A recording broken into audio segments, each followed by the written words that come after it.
Alright, so this is just a quick sketch of a little function. Uh, in section 3.1 we're going to be talking about maxes and mins of a function. So there's two different kinds of maxes and mins, and so if I'm looking at this graph here, um, and I'm coming along, if I kind of hide part of the graph out, let me get a couple of sticky notes here. So if I hide part of the graph out, it looks like this is a minimum, right? And so this is what's called a local minimum. So a point here is a local minimum. This point right here, the value of, well, actually it's the height here is the local minimum. This is our x value, say this is x1. We have a local maximum, or local minimum I should say, at x1 if this is the lowest point in some interval that contains x1. You catch that? So this is the lowest point in an interval that contains x1. Good. Now if we move further down the curve, we see the opposite kind of thing, right? So now we see that we have a little hill here, and so we see that a local maximum occurs at x2 if there's an interval on which x2 is the biggest point, or x2 gives you the biggest point on the hill. Okay, so this would be the location of your local maximum. Good. And similarly, if I keep going down the curve, looks like I've got the location of another local minimum at x3, and then keep going down the curve. And now we have another local max, and the local max is occurring here at what was that, x4, right? And then just keep going down the curve. Okay, you get the idea. So we have a local max, local max, local min, local min, local min is occurring at x5, and here I just wanted to say, it doesn't have to be a nice smooth point there, right? As long as it's the biggest value in an interval surrounding this point, this is also a local maximum, or this is where a local maximum occurs, and this is where a local minimum occurs. Good. Now, those are local maxes and mins. So local max and min is where you have just an interval on which the point is the biggest or the smallest. Okay, so what's a global maximum or minimum? Global maximum or minimum is where it's the biggest value for the entire function that you see. Okay, and so in this case, if I look here, it looks like this point is actually lower than this point, so we would say that the global minimum occurs at x5. So at x5 we have both a local min and a global min. So a global min again is the min over the entire function. Good. And now we have local max, another max. Do we have a global max? We don't, if we can believe the arrows.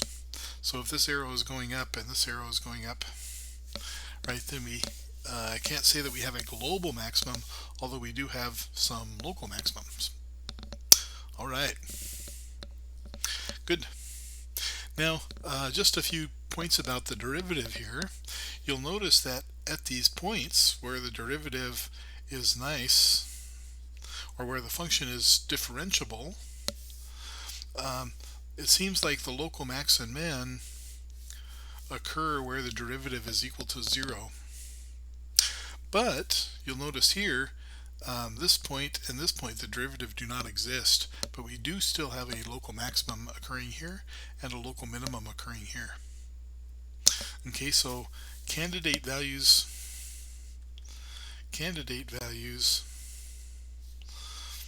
for where local max and min occur.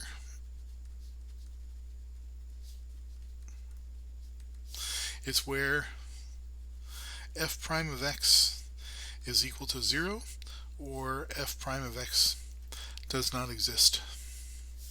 Okay, and so these values of x where these two things are true, or one thing or the other, those are called critical points.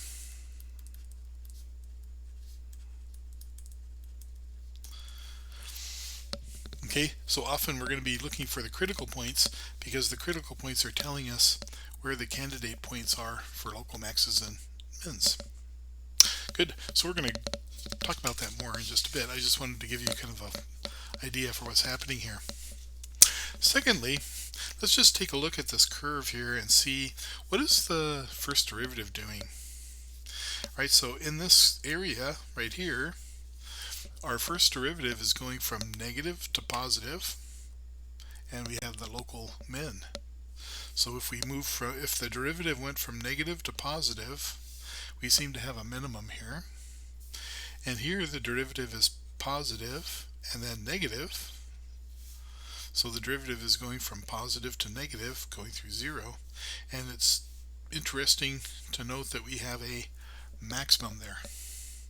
Similarly here, negative, positive, right? We're back to this situation. And so this is going to be, minus to plus is going to represent a local min.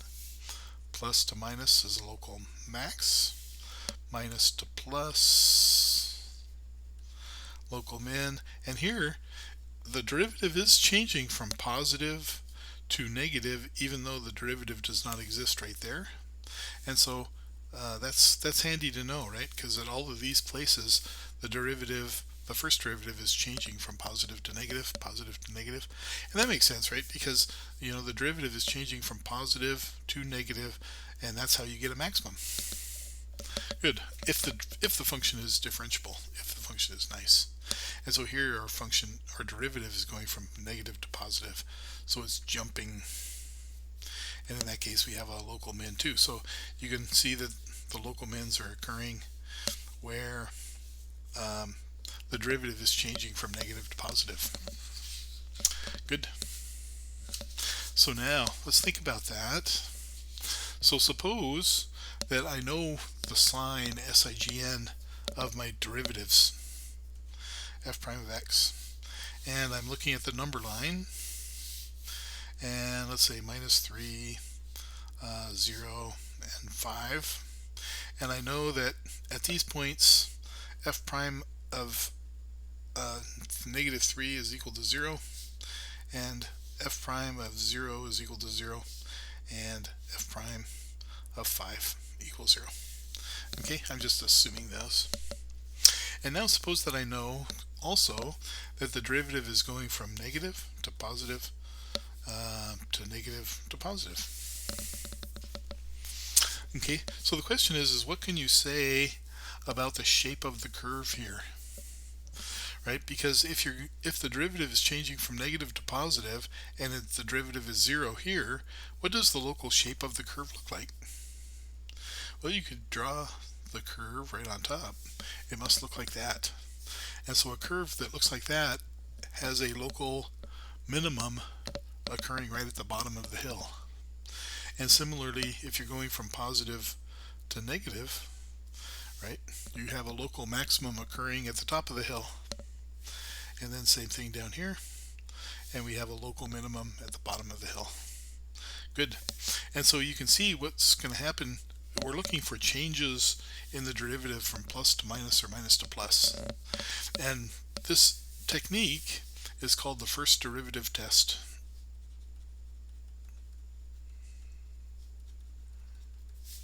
So let's summarize the first derivative test.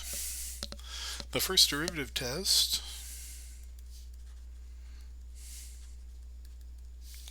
says that we will assume that f is differentiable except perhaps at let's say x equals a. Then if the sign of f prime changes from minus to plus at x equals a. Then we have what? Think of the shape of the curve. If it's going negative to positive, that means you have a local max. I was going to say the opposite of what I'm thinking. It's the local min at that point, which occurs at x equals a. Good. And what happens if the sign of f prime changes from positive to negative, right, at x equals a? That means the curve is going to look like that, right? And so therefore a local max occurs at x equals a. Good. Now I don't know if this is a global minimum as well, and I don't know if that's a global maximum as well. So global maximum minimum is a little bit harder. So you can think of the first derivative test as a test for local maxima or minima, or we can put maxima and minima together and call it extrema. It's extreme. Okay. Good. So that is the first derivative test. The first derivative test. It's testing for local extrema, and it's graphically just doing exactly what we did here. So how do you use the first derivative test? Well, we need to build this sign chart. This is what's called the sign chart for a particular function, and so we can see then what our derivative is doing exactly at, across the critical points. Good. Let's see. I think we're at about 12 minutes now, so I think we'll stop and then we'll pick it up in the new video.